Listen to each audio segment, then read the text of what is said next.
Bonjour Edouard. Dans le cadre du FIC aujourd'hui où on est et les carnets de Michel chez Alliancy, on a une petite échange qu'on a préparé ensemble sur les compétences qu'on doit trouver au sein d'un leader charismatique. Alors dans le monde de la cybersécurité, ce qui est intéressant parce que c'est effectivement le monde dans lequel tu es. Est-ce que tu peux en quelques mots juste te présenter dans toutes tes fonctions puisque tu en as pas mal?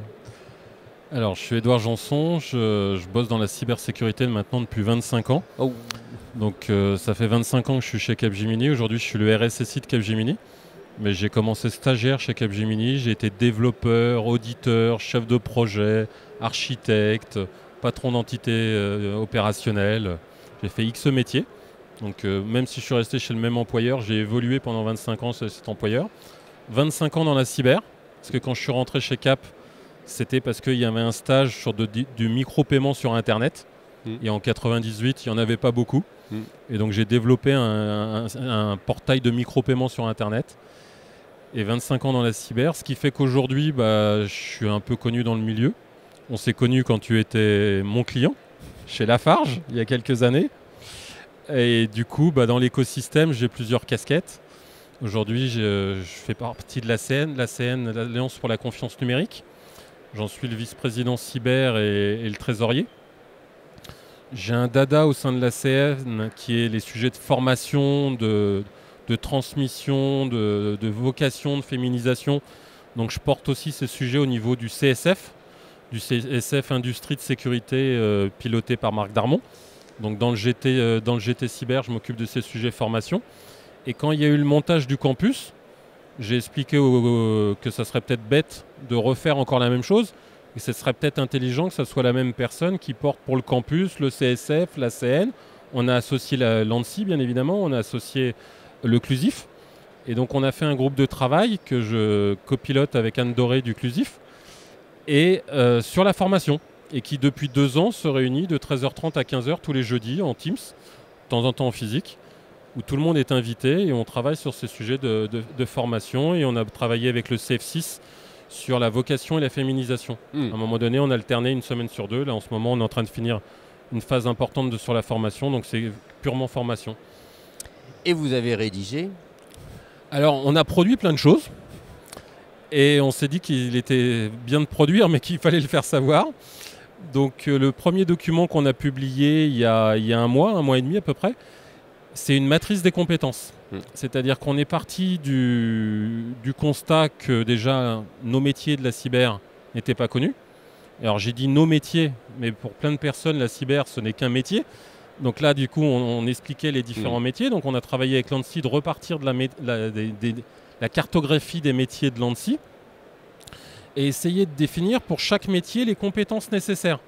Et on a fait ça avec des utilisateurs, des sociétés de services, des sociétés du CAC 40, des écoles, des écoles en formation initiale, mais des écoles en reskilling. Et on a tous travaillé ensemble sur la définition de cette cartographie des métiers, en repartant des métiers de l'ANSSI. Mais après, on s'est dit, alors déjà, on s'est dit, il faut que ça soit français, mais il faut que ça soit aussi en anglais. Donc on a traduit la matrice. On se l'est tous validé ensemble. L'idée, c'est que ça devienne une matrice commune en France qui serve aussi bien aux entreprises pour faire évoluer les collaborateurs, que quelqu'un qui veut se reskiller, qui puisse comprendre quelles compétences sont nécessaires, que les écoles s'en servent, que tout le monde s'en serve. Donc le CLUSIF l'a tamponné aussi. Là, une fois qu'elle était en français et en anglais, on s'est dit mais il y a des métiers connexes qui ne sont pas dedans. Typiquement le directeur de la sûreté, typiquement le juridique cyber, Direction le marketing, RH et ainsi de suite. la DRH cyber et tout ça. Donc on a fait une matrice connexe qu'on est en train de finir de valider et de traduire. Et donc là, c'est la première étape. La deuxième étape, c'est qu'au croisement aujourd'hui de l'abscisse, où il y a les métiers, et de l'ordonnée, où il y a les compétences, on a mis un niveau 0, 1, 2, 3 ou 4, je ne sais plus. Et demain, on voudrait y mettre les compétences. Parce que si on veut faire évoluer quelqu'un d'un métier à un autre métier, si on a mis les compétences, après, ça sera vachement plus facile d'associer les formations et de dire, voilà, il faut telle compétence, tu l'as pas. Si tu ne l'as pas, il y a telle formation qui répond. Et de pouvoir tracer des trajectoires. Parce que ce qu'on reproche aussi à nos métiers de la cyber, c'est qu'on nous dit, on ne peut pas y faire carrière. Alors, on a plusieurs en être des contre-exemples, mais on peut aujourd'hui faire carrière Et je vais être provoque. Et on nous parle de pousser l'âge de la retraite, mais nous, dans la cyber, on n'a pas de souci, quoi. Ils peuvent repousser autant qu'ils veulent, on aura toujours du boulot. Par contre, on arrive à évoluer d'un métier à un autre métier, et à y faire carrière, et à passer d'un rôle de chef de projet à RSSI pour aller après à un rôle de directeur des opérations sur quelque chose de plus large, ou dans un groupe plus grand. Il y a plein d'évolutions possibles. Super. Donc, no stress. Super. Tant qu'on est bankable, il n'y a pas de problème. Comme pour les artistes. Ouais. Ça peut être plus long d'ailleurs. Il y a encore moins de retraite potentielle pour les artistes. Mais c'est vrai, c'est intéressant. En fait, ton parcours à toi pourrait illustrer justement les compétences de ce leader charismatique qu'on doit retrouver au sein de nos populations.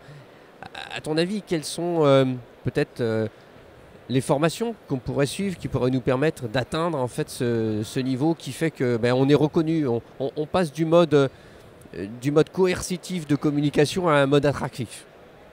Quelles sont les formations qui pour toi seraient intéressantes de suivre? Alors, je répondrai à ta question peut-être dans la deuxième partie. Je pense que pour être aujourd'hui charismatique sur ce sujet, déjà, il faut savoir de quoi tu parles. C'est-à-dire qu'il y a plein de gens qui se disent « je suis expert en cyber », mais quand tu grattes un peu, ils en connaissent que le côté marketing. Et il faut avoir le fond quand même. Oui. Et il faut pouvoir, moi j'utilise souvent cette image en entretien, il faut pouvoir faire l'hélicoptère. C'est-à-dire qu'il faut pouvoir vulgariser ton savoir à un DG, mais il faut pouvoir descendre dans la technique quand tu es en face du chef de projet ou de l'expert, et être bien sûr qu'il n'est pas en train de t'empapaouter, quoi. Et donc, si tu n'as pas le fond, tu peux être leader charismatique, mais de la com ou du marketing, mais tu vas pas résister longtemps, quoi. Vis-à-vis de tes équipes, effectivement, tu vas pas réussir à les canaliser. Tes équipes, tes clients, dans l'écosystème, on sent bien que le truc il est creux derrière. Et en fait, c'est vrai, tu as raison, c'est cette notion de confiance que l'on a en toi, parce que justement, tu as compris. Tu t'es mis à la disposition et tu sais parler le bon langage. Alors c'est un pilier, parce que tu as un des piliers de cette partie des leaders charismatiques, c'est cette confiance, parce qu'il y a le background et que tu sais de quoi tu parles, et que si on t'emmène sur un sujet, tu sauras y répondre et que tu te feras pas avoir. Mais l'autre sujet, c'est toute la dimension humaine. C'est-à-dire que si la personne elle n'est pas fiable, si la personne elle te dit des choses qu'elle ne fait pas ou qu'elle fait des choses qu'elle ne dit pas, tu peux le tourner dans tous les sens, ou qu'elle ne sait pas communiquer, elle ne sait pas respecter ses engagements, à ce moment-là, tu auras beau avoir le background technique, ça ne le fera pas non plus, quoi. Et le pilier, c'est aussi ce pilier technique, mais l'autre pilier, l'autre jambe, c'est les deux jambes, quoi. Sur une jambe, tu as du mal à tenir debout quand même. Et si tu n'es pas quelqu'un qui sait communiquer, qui est de confiance, et c'est le mot qui résonne le mieux nos métiers, quoi. Tu ne pourras jamais être un leader. Parce que je t'aurais planté 3 fois un rendez-vous, bah ça marcherait pas, quoi. Et on n'aurait pas cette relation 15 ans après, quoi. C'est vrai, c'est vrai. Non, c'est vrai qu'entre nous, il y a la confiance. Et aussi, tu l'as dit à un moment donné, cette notion bidirectionnelle. C'est-à-dire que quand je communique, je sais me faire comprendre du top management, mais me faire aussi comprendre en fait des équipes métiers. Et c'est aussi d'ailleurs un axe assez intéressant, parce que si tu te fais comprendre du top management, le top management, lui, va pouvoir exercer sa pression logique sur ses équipes métiers. Et il devient un relais pour toi de ta communication. Ça, c'est aussi l'image de l'hélicoptère est terrible, parce que l'hélicoptère qui monte, qui est stratosphérique, et s'il peut se reposer, tu as un problème à un moment donné. Et si tu gardes pas le terrain, à un moment donné, le lien avec le contact et la réalité, tu as un vrai problème. Et nos métiers, c'est en permanence de faire ça, c'est-à-dire prendre du recul, faire de l'abstraction. Quand tu es dans une crise, si tu restes nubilé par tes signaux, tu vois pas le truc. Il faut prendre du recul, c'est la même chose. Quand tu as une crise, aller l'expliquer à ton management, tu vas pas l'expliquer, lui donner les mêmes ordres qu'à tes équipes de ton SOC, quoi. Bien sûr. Donc lui expliquer le risque. Et l'approche par le risque aide vachement à prendre cette altitude et cette distance. Mais après, il faut bien redescendre et transmettre, transférer, convertir, je ne sais pas le terme qu'il faut dire, l'ordre ou la chose à exécuter dans quelque chose qui est compréhensible par l'équipe. Et donc du coup, il faut que tu puisses faire cette matrice de correspondance pour faire un lien dans ta tête entre adapter ton langage et adapter ton discours pour que tout le monde ne puisse le comprendre. Moi, pour être provoque, encore une fois, quand on me demande mais c'est quoi les qualités de quelqu'un en cybersécurité, et moi je dis je suis provoque, hein, bien évidemment, s'il ne connaît pas un peu les techniques, ça ne le fera pas, mais du bon sens paysan. Il faut avoir du bon sens. Quand tu vois que ton interlocuteur ne comprend pas, mais que du coup tu vas lui faire le parallèle avec le monde réel, il va tout de suite comprendre de quoi tu lui parles. tu vas illustrer ton propos, tu vas pas lui taper dessus en disant mais tu comprends pas ce que je te raconte là. Tu vas juste le vulgariser, faire le parallèle avec le monde réel. Là, il va bien intégrer, tu vas lui expliquer, dans le monde numérique, c'est exactement la même chose qui se passe. Donc si tu fais pas ça, demain, tu n'as plus accès à ta maison, y a quelqu'un qui a changé la serrure, tu n'es plus maître de ton Active Directory parce qu'il y a quelqu'un qui est devenu root à ta place et tu lui expliques le truc et là, il perçoit, il comprend mieux ce que tu lui racontes. Toi qui as eu un beau parcours professionnel, même s'il est resté dans la même société. Il n'est pas fini. Oui, il n'est pas fini. Mais oui, j'ai que 50 ans, il m'en reste encore quelques années. On ne sait pas combien. Oui. Et peut-être beaucoup moins, on ne sait rien. Mais pour autant, grâce à l'IA peut-être. Mais en fait, on voit qu'il y a un certain nombre de formations qui t'ont aussi permis de changer de dimension. Pas que simplement des formations, ce que tu as pu apprendre sur le terrain de manière technique, mais aussi en matière de communication. Alors, il y a plein de choses. Déjà, je pense que d'avoir une formation technique d'ingénieur à la base, c'est un super truc. Après, j'ai eu des formations en interne de Cap sur la gestion de projet, sur la gestion de la relation client, sur le management d'une équipe, du management par la crise. J'ai même appris à parler aux arbres. C'est-à-dire qu'on avait une formation qui s'appelait Project Leader pour former les chefs de projet. Et il y avait un des modules qui nous appelait à nous exprimer via un auditoire qui t'en entendait pas. Et tu avais des exercices, ça m'a marqué. C'était un truc il y a 15 ans. Et il fallait s'entraîner à parler à un arbre et à raconter une histoire à un arbre à côté de Chantilly. C'était assez drôle.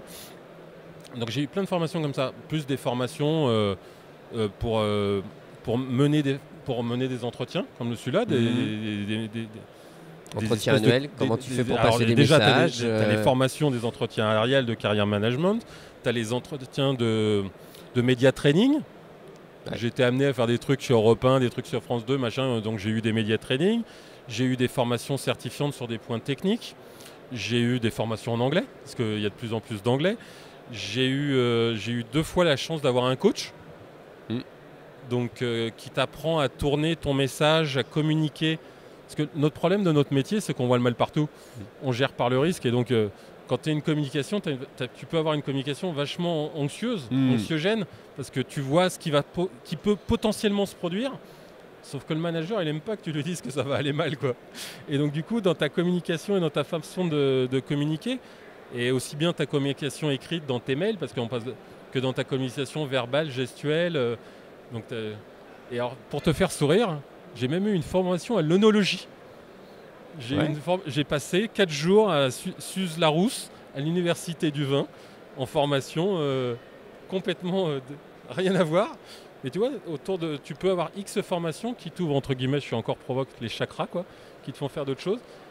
Et la richesse de nos types d'entreprises, c'est de pouvoir t'accompagner comme ça, de te faire évoluer, d'avoir différents types de formations avec des petites touches de trucs qui te viennent compléter. Des formations à l'éthique, bien évidemment, sur les engagements responsables, écologiques. Ça ouvre l'esprit, en fait. Ça ouvre l'esprit et ça permet aussi de s'ouvrir aux autres en même temps. On fait des fresques du climat en ce moment.